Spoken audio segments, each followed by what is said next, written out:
Okay, the Safewards trial. We had our 10 interventions. This is what we wanted to do. We got the 10 interventions. They were the most feasible and the best ones and the most marketable ones that we could think of. Remember, we chose the 10 interventions that we thought were most likely to be easily done in the course of a randomized controlled trial. We took the 10 interventions that we thought it would be most easy to persuade you on the wards to actually say yes to do. That doesn't mean that they're the only interventions that you can develop out of the Safewards model. They're not the only things that you can do. Doesn't even really mean that they're the best things that you might want to do as clinicians, because there might be more difficult things that might also be important to do to reduce conflict and containment. We chose the 10 best ones that we thought we could actually persuade you ladies and gentlemen working on the wards to actually do. So that's how we chose them, the most feasible, most powerful, and the ones we thought we could persuade you to do. We wanted to subject them to the most rigorous experimental test possible using the best outcome measures. So in our study, we included generic acute wards, psychiatric intensive care units, triage wards, assessment and treatment wards, and we excluded forensic wards, elderly wards, child and adolescent wards, or other specialties. Let me explain that a little bit, because the wards that we provide in the UK are slightly different from the ones that you provide here. A generic acute ward would be a ward that admits people for short periods of time of any diagnoses, and those acute wards usually admit people from a particular locality or sector or part of the city or area of the countryside. So they're a kind of a locality-based ward, and they work together with the community team that serves the same local area. And often the consultant psychiatrist is the same person. They work on the hospital ward and out in the community. So generic acute ward. A psychiatric intensive care unit is a ward on a psychiatric hospital site where there's 2 or 3 general acute psychiatric wards. There is usually, but not always, a psychiatric intensive care unit. The psychiatric intensive care unit has a smaller number of beds, usually around about 10, lots more nursing staff, more solid furniture, a more secure environment, and then those people who we have admitted to the general acute wards who we can't manage, who are too ill or too difficult, we then transfer them to the psychiatric intensive care unit for a period of time until until their symptoms reduce and they become calmer. Then they can go back to the general acute ward and then be discharged. Triage and assessment wards are a kind of relatively new experiment in the UK.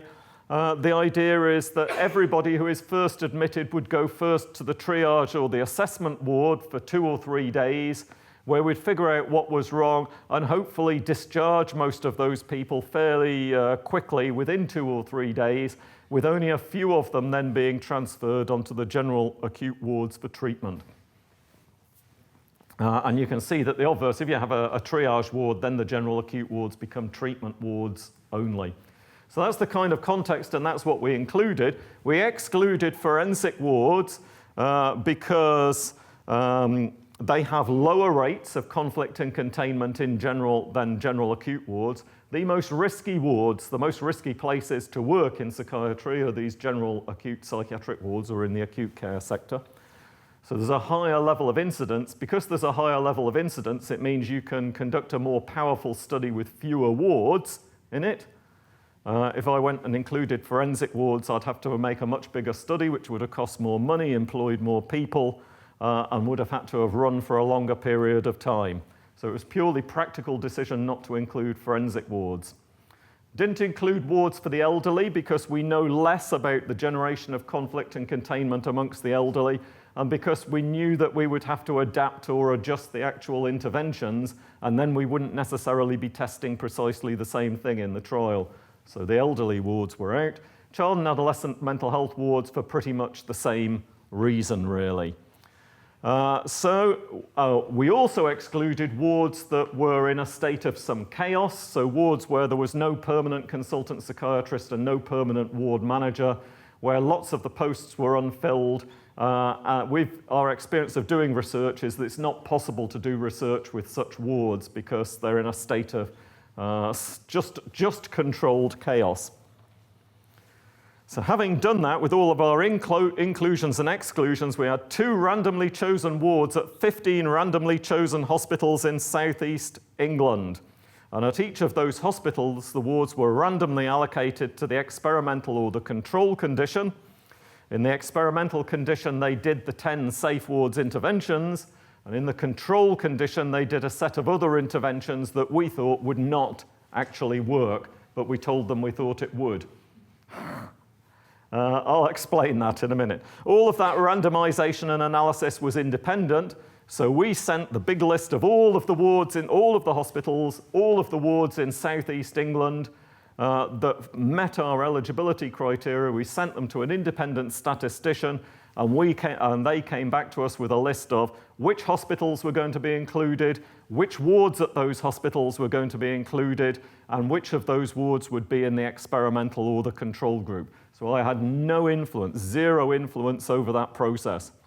And that's because bias creeps into those studies very easily, and if it was given over to me to make those decisions, I would probably, every time there was some uncertainty, err on putting the better wards into the experimental group or getting the better wards to do the research trial, because that would make my life easier, wouldn't it?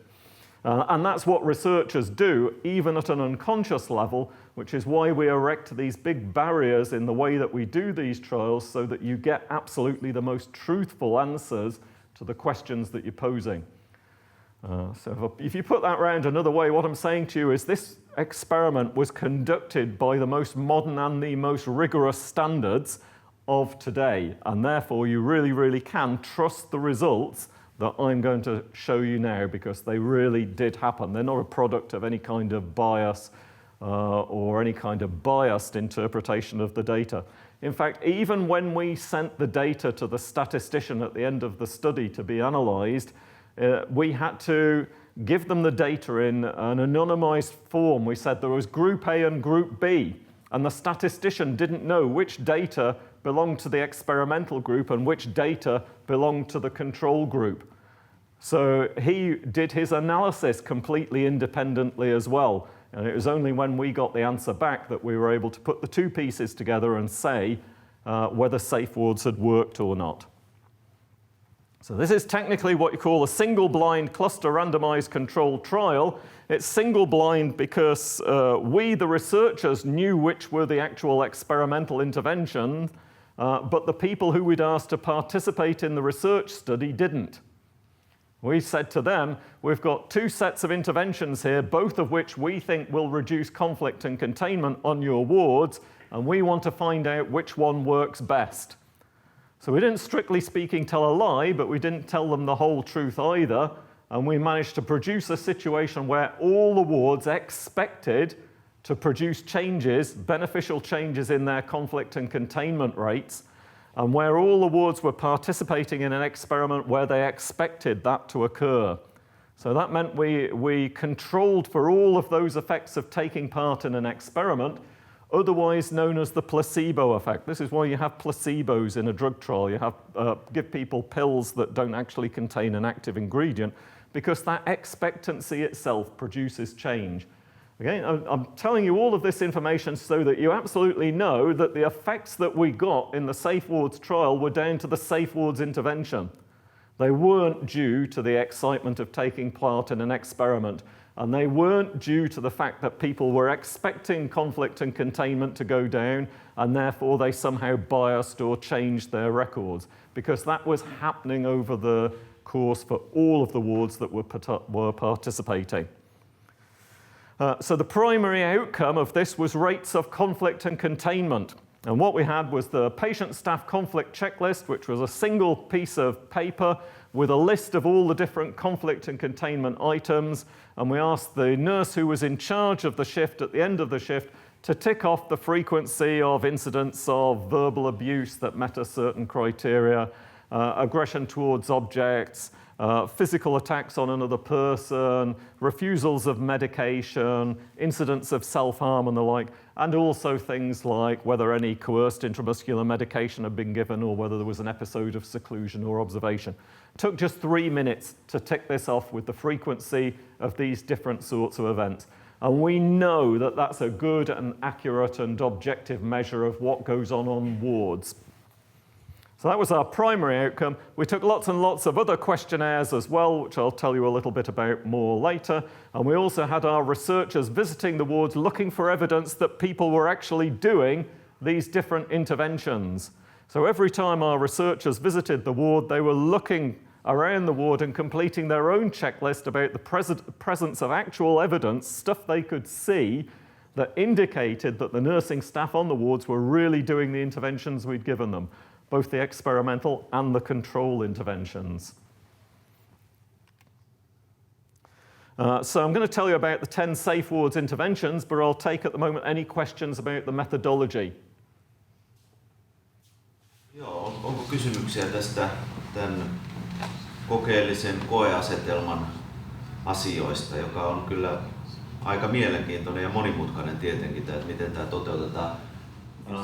Eilen puhuttiin Kellokoskella, että on ehkä tärkeää miettiä sitä, että onko tämä tutkimusnäyttö sellainen, että se soveltuu Suomeen. Että tuleeko teille semmoinen varmuus, että soveltuuko tämä malli juuri teidän osastolle? Tietenkin, kun tuossa hän kuvasi niitä osastoja, millä tämä tutkimus on tehty. Ja tässähän ei ollut mukana muun muassa oikeuspsykiatrisia osastoja siellä Englannissa eikä vanhuspsykiatriaa, eikä tätä myöskään nuorilla testattu. Mutta eilen muun muassa Kellokoskella, jossa on oikeuspsykiatrisia osastoja, niin tulkittiin niin, että heidän osastot on kuitenkin aika lähellä tämmöistä niin kuin yleisakuuttipsykiatrista tai jopa tämmöistä psykiatrista intensive care unitia, niin kuin missä tämä tutkimus on kuitenkin toteutettu. Mutta tämä jää teidän harkittavaksi, että onko nämä osastot sellaisia, että voitte ottaa tämän käyttöön. Mutta tuleeko kysymyksiä tästä metodeista? I was explaining the word question we had also yesterday. Ole hyvä. Mulla oli se, että kun oli niin siinä testiryhmässä toisille annettiin ne strukturoidut, mitä he piti tehdä, ne strukturoidut interventiot, ja toisille annettiin kokeelliset. What was those experimental? Mitä ne oli? Että oliko ne jotain vääriä tapoja toimia vai eikö ne aika riskiä? She was interested about the control group. Yeah, I'm going to tell you about those at the end of this. It is interesting, I can tell you. Yeah. Yeah, but you will see in the. Yeah. What would you choose if you were going to think of an intervention that you could persuade nurses to do that wouldn't have an effect? What is it that you would ask them to do? We had real difficulties thinking of something. You got any ideas? I can use them in my next research study. What about you gentlemen on the back row? There's 3 of them there at that end. Have you got any ideas about control interventions? I would choose some intervention that had been researched previously and proved not to work. So, such as? I don't know about that. Yeah, we had difficulty thinking of them as well. One of the things we did think that we might teach people was about the biochemistry of drugs that they were using and the neurochemistry of drugs, because people are always saying it's important for nurses to know this stuff, but surely this can't have any impact on rates of conflict and containment on the ward. Unless, of course, you might argue that people would then give out drugs better or be more persuasive in giving out the medication, and that would reduce conflict and containment. So that was one of our options. But the one we came up with was actually about improving the physical health of staff. What we did was we told the staff that if we improve your physical health, you will deliver nursing care better, and therefore rates of conflict and containment on your ward will go down. So all of our control interventions were about improving the physical health of staff. I'll show you some pictures of those in a minute. So that was our answer to this question. What other stuff is typically used in as control or dummy interventions. Relaxation training is often used in psychological interventions. But we were already suggesting that staff's emotional self-control is actually quite important in the way that they respond to or manage difficult patient situations. So that might actually genuinely have some kind of impact on conflict and containment. So I think that's about as far as we got in answering that question, which is why I'm open to suggestions from anywhere else. Joo, sun kysymys tästä tämän tutkimuksen kontrolliryhmästä on todella hyvä ja on tietysti on vaikea päättää, että mikä se olisi, että mikä joku muu asia vähentää pakkoa ja aggressiota osastolla. Tässä niin kuin Len kertoi, niin he valitsi tämmöisen linjan, että he kontrolliryhmässä parannettiin hoitajien fyysistä terveyttä tai tehtiin interventio, jossa hoitajien fyysinen kunto muuttuisi paremmaksi. Ja se oli aika mielenkiintoinen, jotta he jaksaisivat sitten hoitaa paremmin näitä haasteellisia ja aggressiivisia potilaita. Okay, if there's no more questions, I'll carry on and get on to the interventions. These are the 10 Safewards interventions as illustrated in pictures. So clear mutual expectations. We ask the staff on the ward to sit down with the patients and discuss together and come up with a statement about what they expected of each other, what the staff expected of the patients, and also what the patients expected of the staff. They codified this into some kind of statement, and we produced those on big laminated posters, and those were hung up around the ward in different places. Some wards chose to put those in smaller sheets of paper in the patients' bedrooms or give them out to new patients on admission. Similarly, temporary nurses who would be working a shift on that ward could be taken to the mutual expectations and shown what it was that was expected of them. Number 2 was soft words. From our previous research, we culled, if you like, about 30 or 40 wise sayings on how to handle 3 of the most common flashpoint situations. One of those flashpoint situations I've already mentioned, which is when you have to say no to a patient. The second of those flashpoint situations is when you have to ask a patient to do something that they don't want to do. And the third of those flashpoint situations is when you have to ask a patient to stop doing something that they're enjoying doing or that they do want to do. I'm sure you recognize these in your nursing practice as being difficult things to handle. These 40 different statements talked about different ways that you might handle those situations so that they were less likely to give rise to a conflict incident.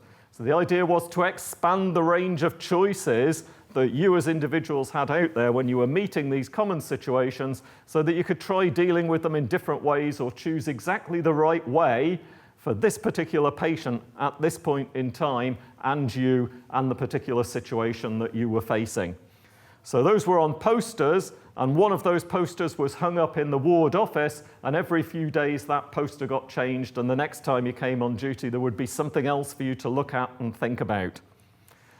These were backed up by a number of different postcards and summaries and some terrible English poetry on occasion on these postcards that backed up the same kinds of ideas, again about things that you shouldn't do and things that you should do in these particular situations. Reassurance, we asked the staff on the ward to think about every time there was an incident on the ward that might arouse anxiety or confusion or consternation amongst the patients.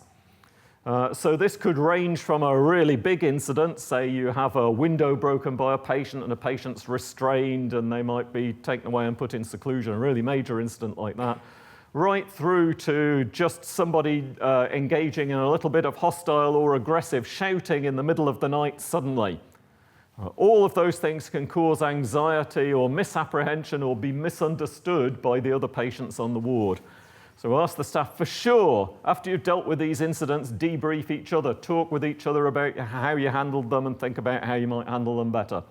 And for sure, discuss these things with the patient who engaged in the behavior so that they're less likely to occur again. But the third part, the bit that we frequently forget, is to go out to all of the other patients on the ward and explain to them exactly what has happened and to give them reassurance. So that's what this was about. It was taking that third step to make sure that the rest of the patients on the ward had a good and clear understanding of what had happened and why the staff had acted the way that they had and what the justification for it were, and that they understood it correctly and were reassured that we would be there to make sure that they were safe in future.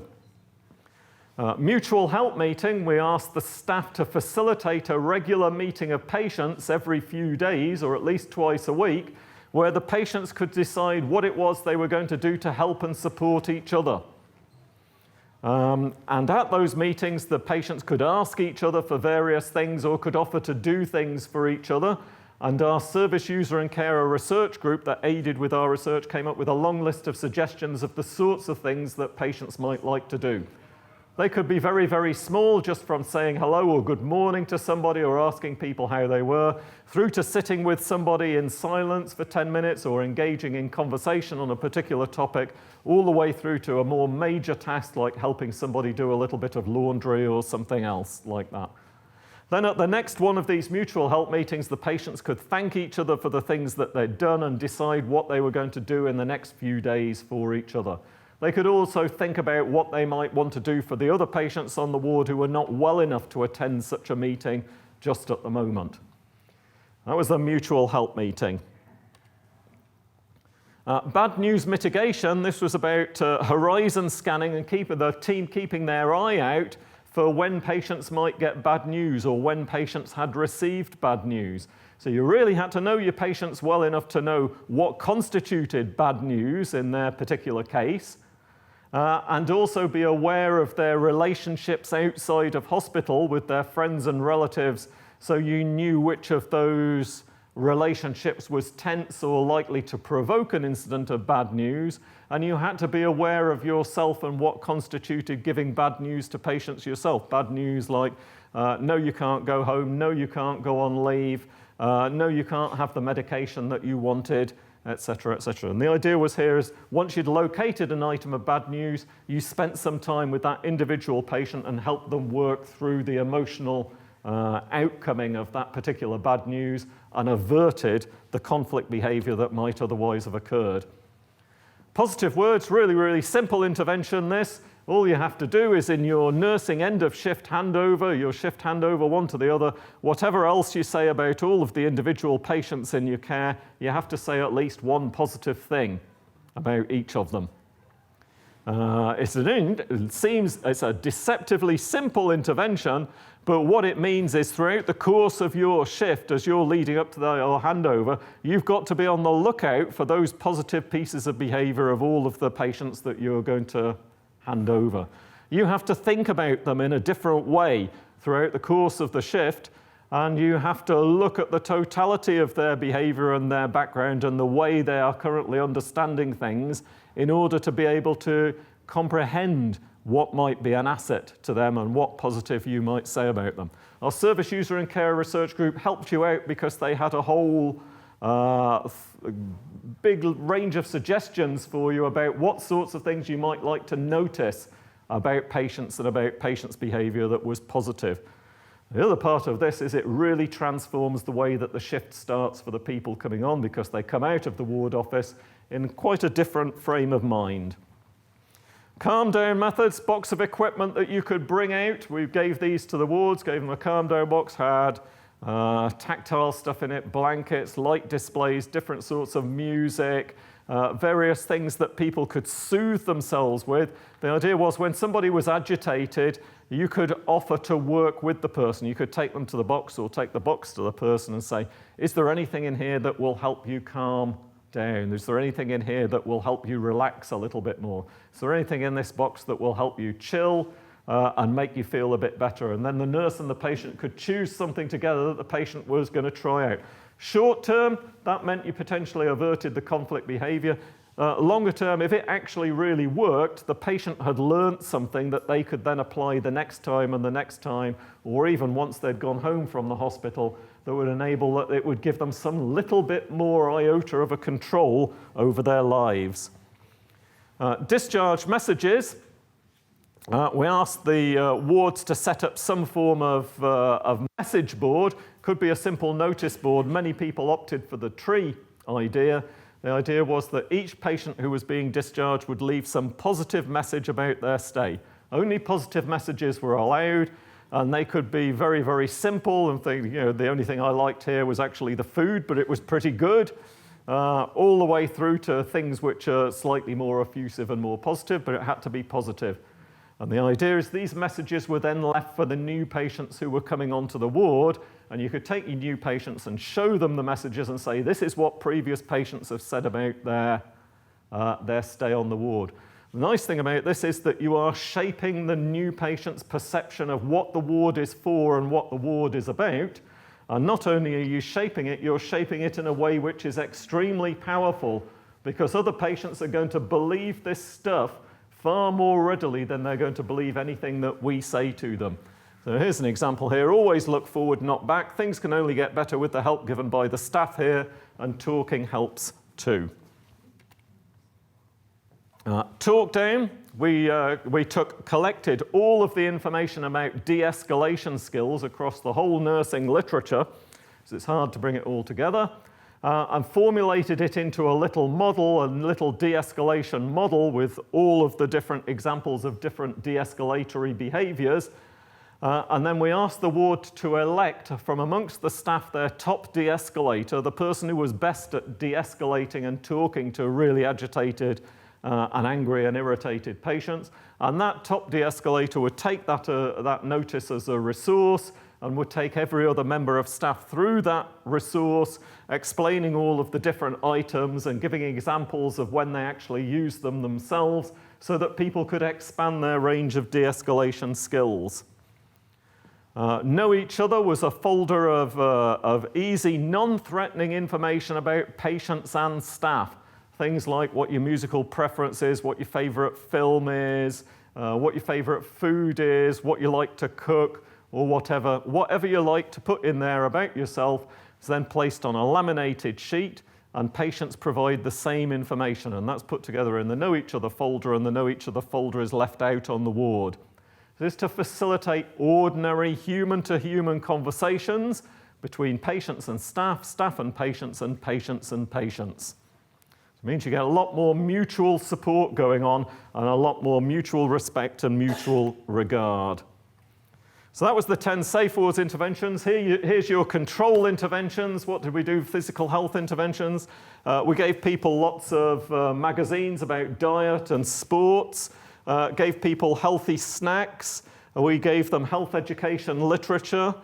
We gave them deliveries of fresh fruit once or twice a week. We had sets of desk exercises for them to do while they were typing up their notes on the computer. We had a load of health education materials we gave them. We gave them local contacts to all the gyms and sports facilities in their district. And we had them sign up into teams with pedometers, and we ran regular competitions to see which of the nursing teams was doing the most steps, and we gave out small prizes. It might interest you to know that most of the wards spent an awful lot of time debating how they were going to run these competitions so that they weren't going to cheat on each other. I should imagine some of them had pictures that, one of them be holding their pedometers and going like this during the day to up their numbers of steps so that they'd win. But there you go. So those were the control interventions.